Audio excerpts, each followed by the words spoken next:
abakurikiye channel yacu ya Ry'Imana TV turabasuhuje mu izina rya Yesu. Ngiye bari imbere rero nitwa Munyangiyo Clever. Mbere ya byose mbaje kubashimira umunsi ku munsi ko mudahwema kutureka muri kumwe natwe. Rwose turabashimira umusanzu, ibitekerezo byanyu, inyunganizi. Nukuri rwose Imana aho muhereye hose Imana ibaho umugisha. Nukuri kandi Uwiteka azajya abagirira neza. Hanyuma rero ngewe nitwa Munyangiyo Clever, nsengera muri ADPR mu Gatenga, ni naho ntuye. Yego. Hanyuma rero uyu munsi ndashaka ko tuganira ku magambo y'Imana ari mu gitabo cya Matayo ibice 5, turahera ku murongo wa mbere tugere ku murongo wa 10.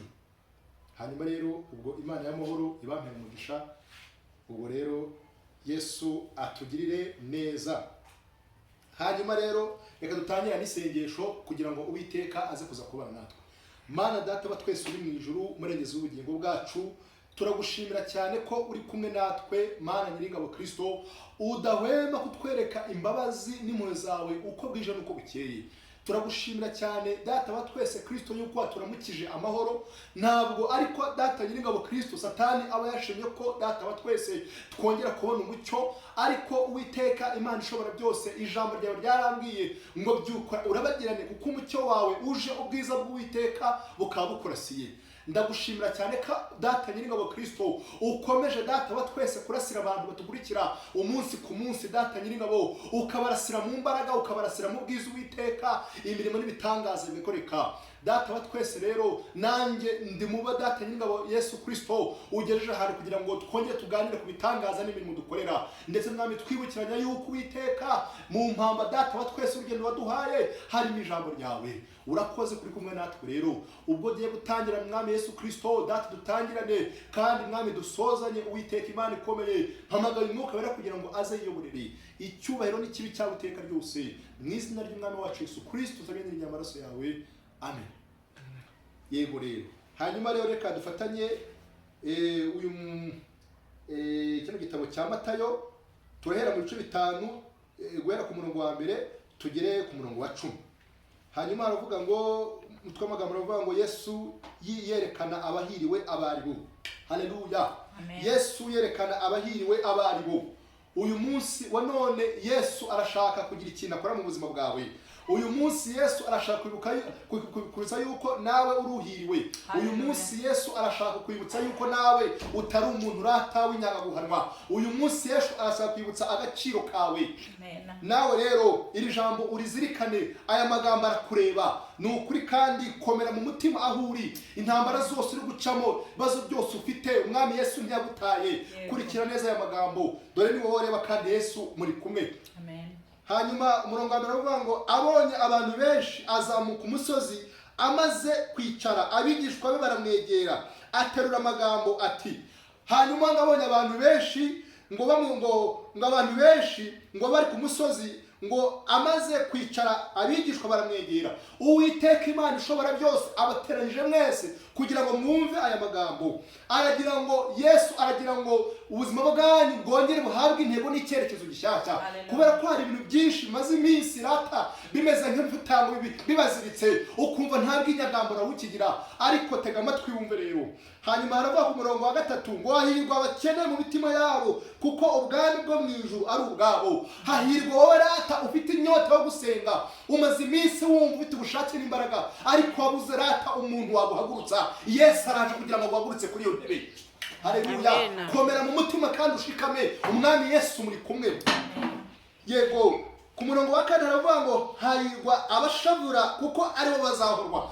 Warashavuye, waciye mu bikomere byinshi, kandi ufite intambara nyinshi, hari ibintu byinshi gokomanga umutima, ujye ukunda kumva utirekuye, ukumva ufite amaganya menshi, ukumva umutima uraboshywe. Ariko rata nubwo washavuye, nubwo waciye mu gahinda kenshi, nubwo ufite imifatango myinshi, umwami Yesu ari kumwe nawe. Kugahinda n'iryo shavu aje kuza kubigukiza mu izina rya Yesu Kristo.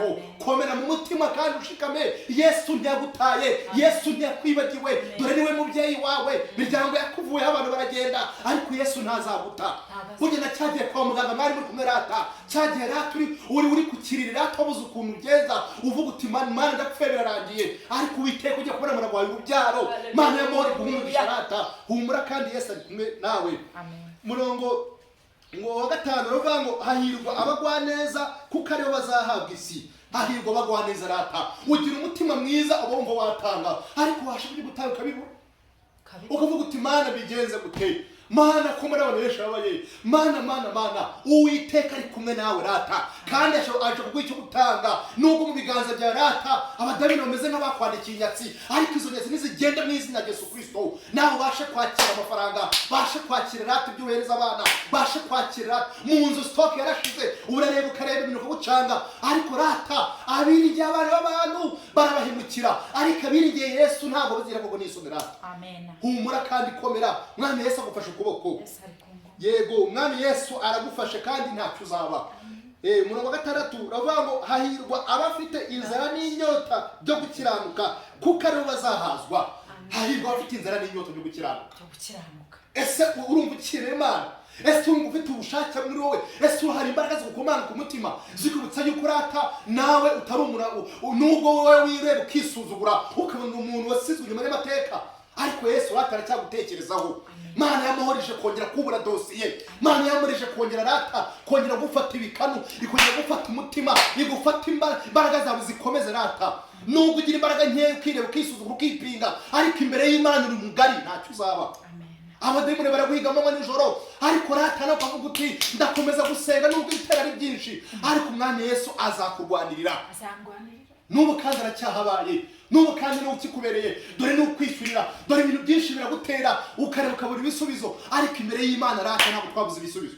Mbere y'Imana hari imbaraga, mbere y'Imana hari ubuzima, mbere y'Imana hari amahoro, mbere y'Imana hari gutuza. Aleluya. Imbaraga z'Imana zikuganze rata mukera ari kumwe nawe tuza kandi komera.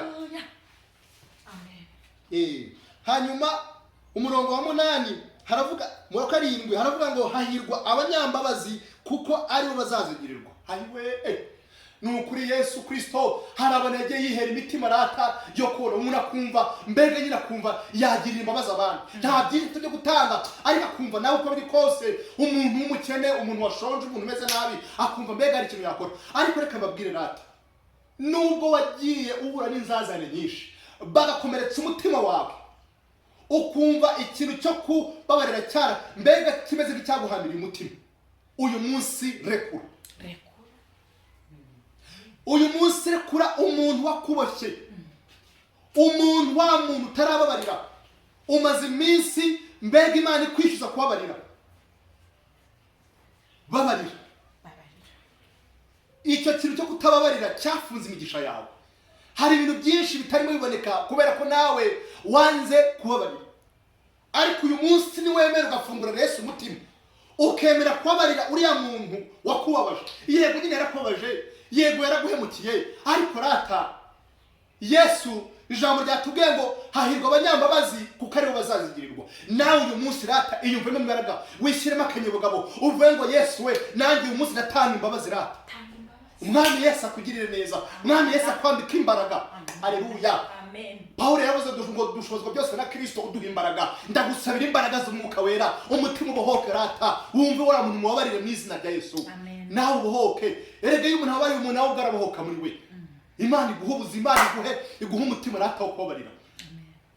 Hanyuma umurongo wa 8 uravuga ngo hahirwa ab'imitima iboneye kuko aribo bazabona Imana. Haleluya. Hahirwa ab'imitima iboneye. Haleluya. kuko aribo bazabona Imana.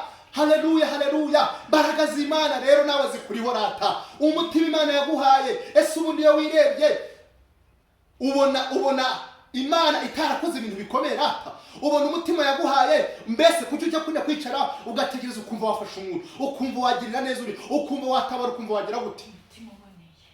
Imana yaguhaye umutima uboneye. Haleluya. Rero umutima ukoresha wikomeza kwisigingiza wikomeza kwisubiza inyuma. Kuki wisubiza inyuma? Kuki ubona utari umunyambaraga kandi Yesu yaraguhaye imbaraga.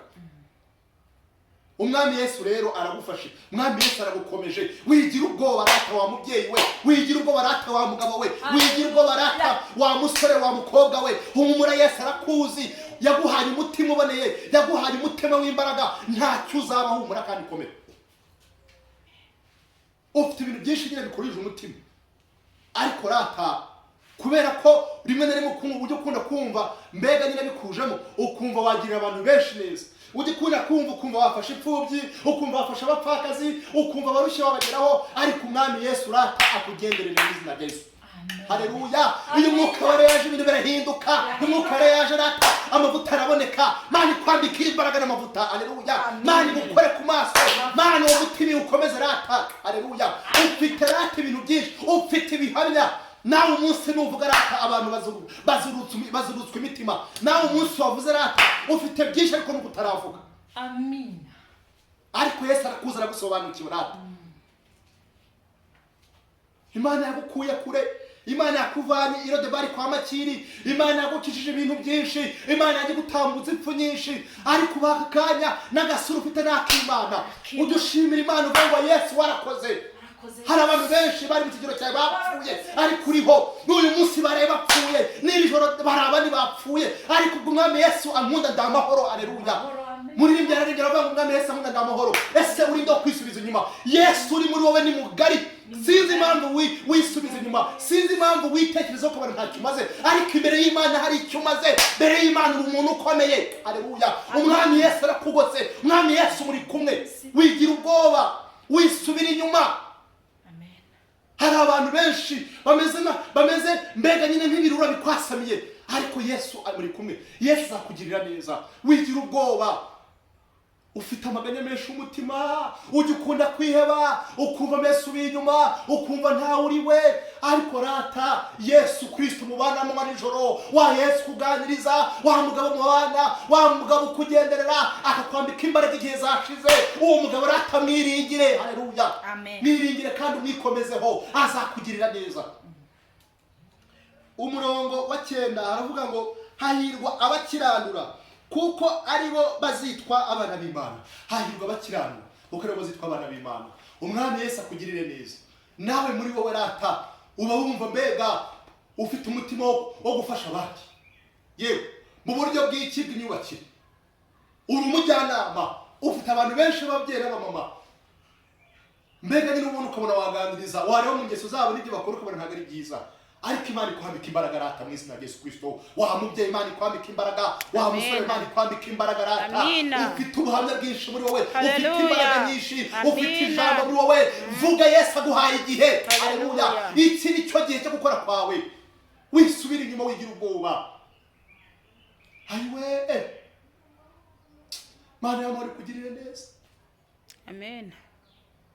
Noneho ntacyo umubabaro untwaye, kuko nzawibagirirwa kwa Yesu.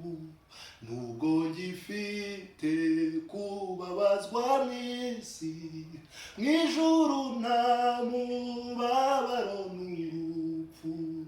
Imana izanagura amarira, izavanaho umubabaro wose. Imana izanagura amarira, izavanaho umubabaro wose. Haleluya.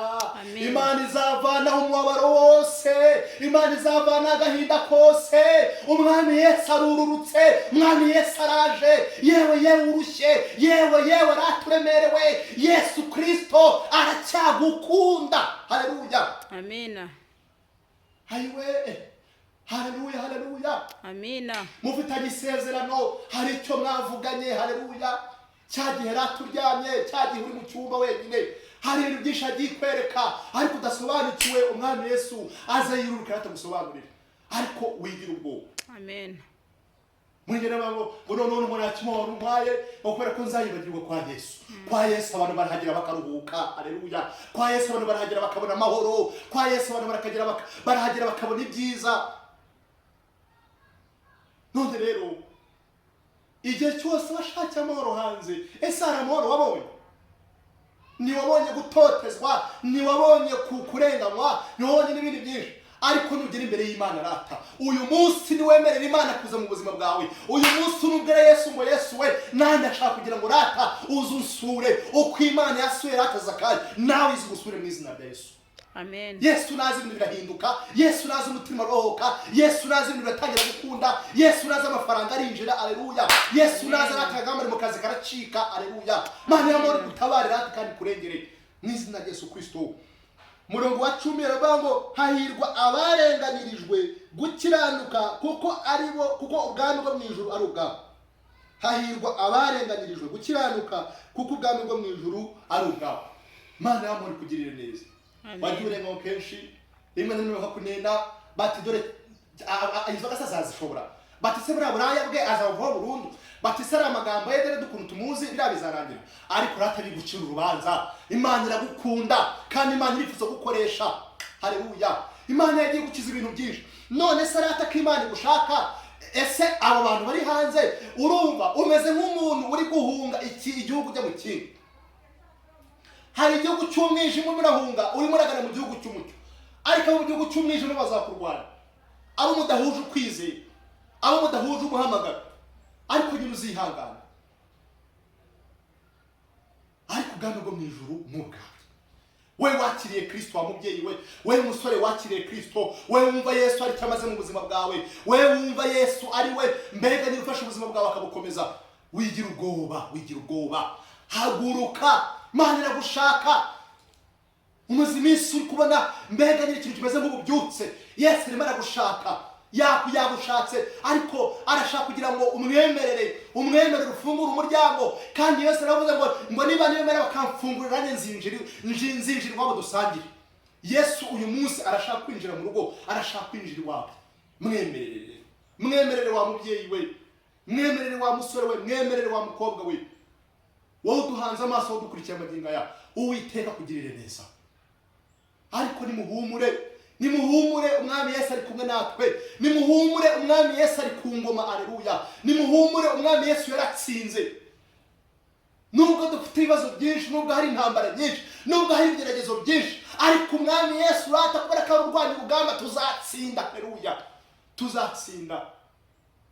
Ngo turabanyambaraga ngo ndetse no kurusha. Uwiteka rero agufite muri gahunda ye. Uwiteka hari ibintu byinshi agambiriye kugukorera, ariko nawe mwemere. Bohoka muri wowe, shakisha amavuta, senga, hamagara Imana, gerageza ukiranuka ku gato ku kanini. Ugerageza wegera Imana mu buryo bwose bushoboka. Uwiteka azakugirira neza. Ntabwo uri umuntu wo gupfa, ntabwo uri nyagupfa, oya. Uyu munsi ndatangaza ubuzima mu izina rya Yesu Kristo. Umaze iminsi uribwa n'umugongo, Uwiteka mwababyeyi mu nkurikira Imana ratikandakande mu migongo. Umaze iminsi uribwa n'amaguru, Uwiteka ratakandakande mu izina ry'Umwami wacu Yesu Kristo. Umaze iminsi wohereza amahembe by'ibintu bigushikagura bikagenda bikabuza abana amahoro, ariko mu izina rya Yesu Uwiteka ratabikureho. Imana ije kugwanira intambara, Mwami Yesu aje gutabara. Humura, ntabwo uri wenyine, ntabwo muri mwenyine, Yesu ari kumwe nawe. Uri umunyamugisha kubera kumvisha aya magambo. Ahari Yesu yashatse kugira ngo nawe yumve, ahari kugira ngo nabagire ikintu akora ku buzima bwawe.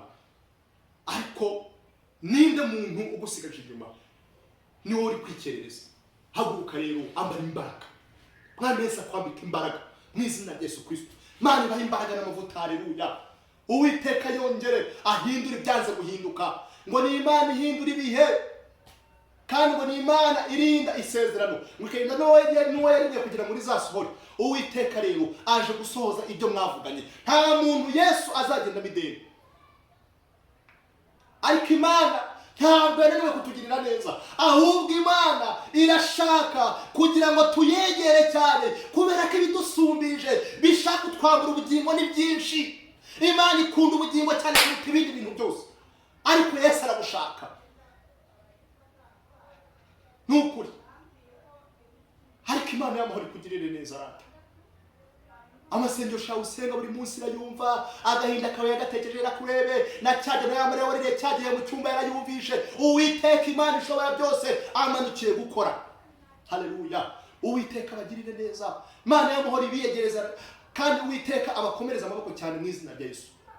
tumva Imana ije gutabara abantu, tumva Imana ije kurimbagura imisozi, tumva Imana ije kubagirira neza. Aleluya. Ndumva Imana y'amahoro rata ije kubafata amaboko. Abantu barabataye, ibintu biragenda, ariko abantu iyo bagenda ibintu bikagenda rata, Yesu ntajya atuma umuntu n'umunsi wari nta n'isegonda na rimwe Yesu ugeza guta. Burya cya gihe mwari muri kumwe, burya ntabwo wari ubizi, ariko Yesu yari ahari cya gihe.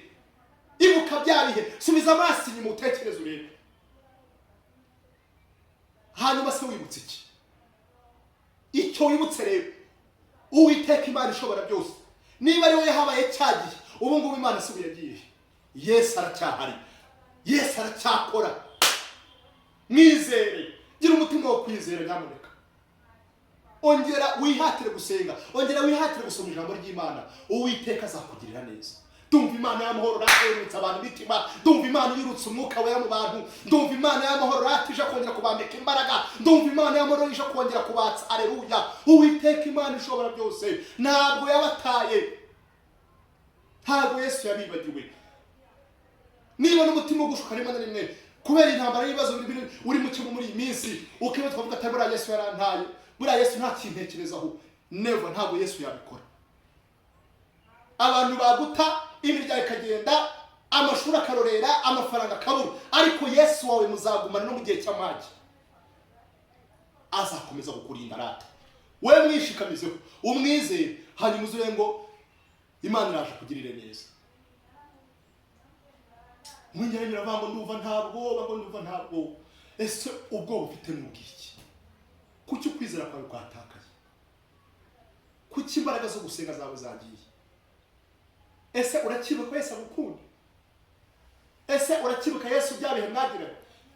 Ese wibutsa Yesu umubwira ngo Yesu ngo nungirira neza ngo bizagira gukira gute? Warabikoze?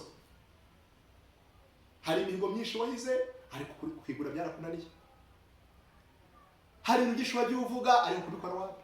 Ariko umwami Yesu rataza gushoboza. Imana ikwambika imbaraga rata. Uwiteka kugirire neza rata. Ndagusabira ihirwe ryinshi rata, ndagusabira imbaraga mu byo murakora, ndagusabira umugisha mu kazi kawe ka buri munsi, ndagusabira rata amahirwe. Aleluya. Aho abandi baburiye uhabonere mu izina rya Yesu. Ariko izo ntambara muracamo, umwami Yesu nushoboye kuzirwara. Humura rero kandi komera. Murakoze rero, Imana ibahe umugisha, Uwiteka abagirire neza. Nayo magambo y'Imana ngira ngo dusangire, ariko nimubishobora mwongere musubire muharebe, ni muri Matayo ibice 5 muhere ku murongo wa mbere. Hanyuma rero Uwiteka abagirire neza, abakomeze. Ubwo ari mwebwe abadukurikiye bushyashya, ndayibutsa ko kanda subscribe kuri channel yacu ya ry'Imana TV. Ari n'abasanzwe mwese turabashimira mu izina rya Yesu, kudahwema kutugaragariza urukundo, kudahwema kutwereka ko mudukurikiye. Uwiteka Imana y'amahoro ibagirire neza, kandi turabakunda mu izina rya Yesu. Amen.